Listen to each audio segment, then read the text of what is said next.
Patrick Longuet, bonjour. Bonjour. Bienvenue dans la rubrique Face Cam de la Tribune. Vous êtes senior vice-président d'Expleo Group. Alors, pour celles et ceux qui vous découvriraient aujourd'hui, je vais vous demander de vous présenter en 3 phrases. Eh bien, je m'appelle Patrick Longuet, donc j'ai 54 ans, j'ai 2 enfants, comme vous le disiez, donc je suis senior vice-président chez Expleo, en charge du sud de la France, de l'Espagne, du Portugal et de l'Allemagne uniquement pour les activités aérospace.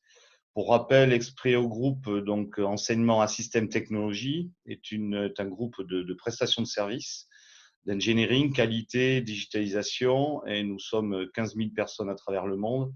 Et nous avons réalisé en 2019 1,1 milliard d'euros de chiffre d'affaires. Alors, qu'est-ce que la crise actuelle a changé pour Expleo Group? Oh, très clairement, le confinement a engendré dans notre entreprise la mise en place de télétravail.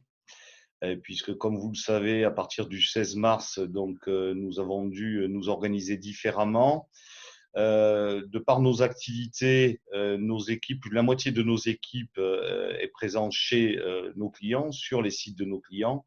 Et nous avons dû organiser en quelques jours, voire en quelques heures, du télétravail pour la majeure partie de nos collaborateurs. J'ai été très agréablement surpris d'ailleurs par la réactivité de nos collaborateurs à la mise en place de ce télétravail qui, encore une fois, en quelques heures, a très très bien fonctionné.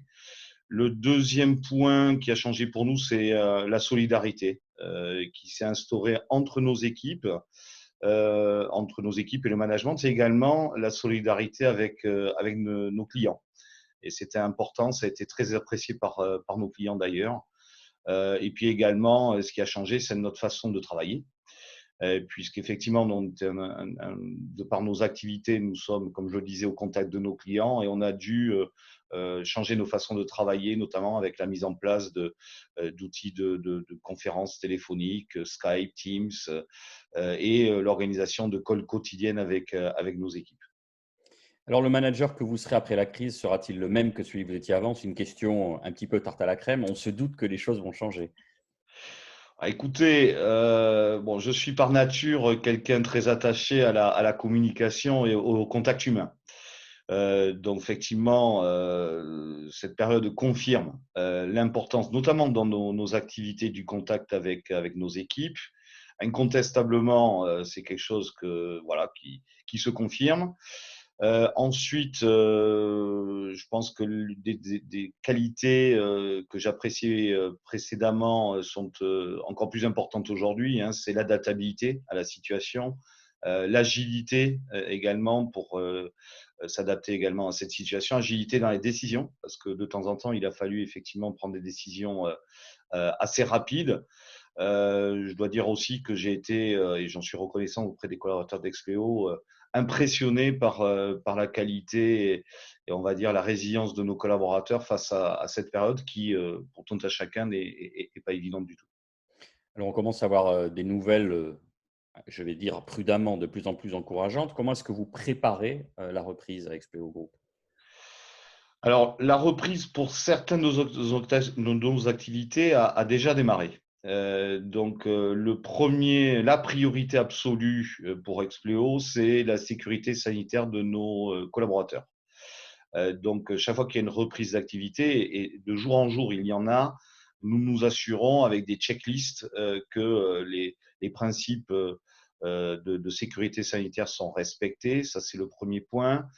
Ensuite, le deuxième point, c'est que nous avons continué à développer des solutions de formation, de e-learning, et également continuer à développer nos projets de R&D et d'innovation que nous avions déjà mis en place. L'objectif étant pour cette reprise d'être prêt à répondre aux demandes de nos clients et être plus fort sur le marché que nous étions auparavant. C'est comme ça qu'on se prépare et comme je vous le disais, encore une fois, c'est quelque chose qui se passe tous les jours. Tous les jours, on a des sites qui réouvrent de nos clients industriels et tous les jours, nous nous assurons que nous soyons prêts et réactifs à la demande de nos clients. Si on prend un petit peu de hauteur et qu'on raisonne de façon globale, est-ce que vous pensez qu'on va avoir une remise en question profonde de la mondialisation, où on sera sur des aspects plus marginaux, où on sera obligé de réfléchir à la mondialisation? Quel est votre positionnement? Bon, une remise en question totale, je ne pense pas, puisque la mondialisation est un fait. Bon, on a quand même vu aujourd'hui les limites de cette mondialisation, puisqu'effectivement, il y a un échange de produits et de personnes, et donc effectivement, lié à cet échange de personnes, donc ce virus s'est propagé à travers le monde. La période actuelle montre également que tout le monde se ressent sur l'environnement. Moi, j'étais impressionné de voir des dauphins qui nageaient au large de Venise ou au large du port de Marseille. Impressionné aussi de voir je ne sais pas si vous avez vu sur les réseaux sociaux, mais des cerfs qui se promènent dans les rues de certaines villes. Donc, je pense que l'environnement aura encore plus sa place qu'auparavant. Bon, ensuite, le deuxième enseignement, c'est la dépendance que nous avons avec certains pays dans des chaînes de supply chain. On travaille énormément, vous vous en doutez, sur le sud-ouest, notamment sur Toulouse, avec des industriels de l'aéronautique. C'est vrai qu'on a pu voir dans cette période la dépendance que nos clients ont vis-à-vis de certaines pièces, hein, et donc de certaines ruptures de disponibilité de pièces d'avion notamment. Ensuite, le troisième point, c'est que nous réfléchissons au sein du groupe Expleo à voir comment nous allons faire évoluer notre modèle de delivery pour proposer à nos clients des prestations de façon un petit peu différente. On parle beaucoup de plateformes de services qui consistent à proposer des compétences, les meilleures compétences possibles, bien sûr, quel que soit l'endroit où elles se trouvent. Des réflexions aussi sur des nouvelles types de prestations que l'on pourrait proposer à nos clients qui sont rendus indispensables par rapport à cette période. Voilà, c'est les trois enseignements. Donc, en synthèse, remise en question de la mondialisation, non. Certains ajustements, certainement. Alors, vous avez évoqué rapidement tout à l'heure l'environnement. Plus largement, quel rôle sera amené à jouer la RSE dans cet après-Covid-19? Alors, la RSE est un thème important chez Expleo depuis de nombreuses années. Donc, notamment, nous avons des accords handicap. Nous avons également des projets, on va dire, très, très orientés sur l'environnement. Deux, trois exemples à vous donner. Nous avons travaillé, développé sur Toulouse un projet qui s'appelle BAMCO, qui consiste à l'utilisation de fibres de bambou pour la fabrication de pièces, notamment aéronautiques. Deuxième exemple, c'est que nous avons au sein de notre établissement de Toulouse une équipe de plus de 50 personnes qui sont dédiées à la prise en compte des contraintes environnementales dans les phases de R&D ou d'engineering, notamment dans l'aéronautique.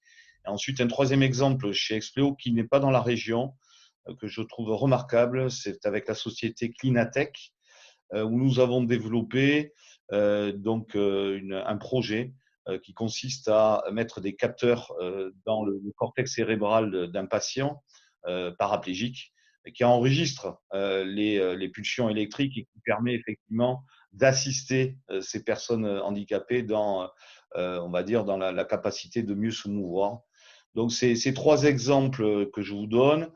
Un autre exemple, c'est que nous avions lancé début 2020 un projet de certification ISO 14001, qui est la norme qualité liée à l'environnement notamment au traitement des déchets. Deux questions plus personnelles pour terminer, Patrick Longuet. Qu'est-ce que vous n'auriez pas fait sans ce confinement?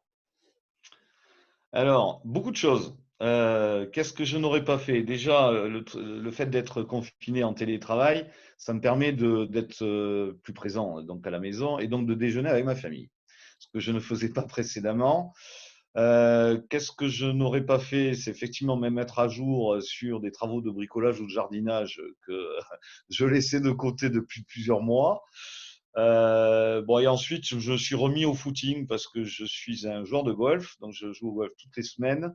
Malheureusement, les golfs sont fermés et donc pour pallier donc au fait que je ne puisse pas avoir cette activité physique, je me suis remis au footing. Voilà. Trois choses que je n'aurais certainement pas faites sans cette période de confinement. Ça avance donc cette véranda, ça avance bien. C'est pas la véranda, mais bon. Ça, c'est ambitieux. Ouais. La première chose que vous ferez après la levée du confinement? La première chose, c'est de rejouer au golf. C'est bête, mais ça me manque énormément.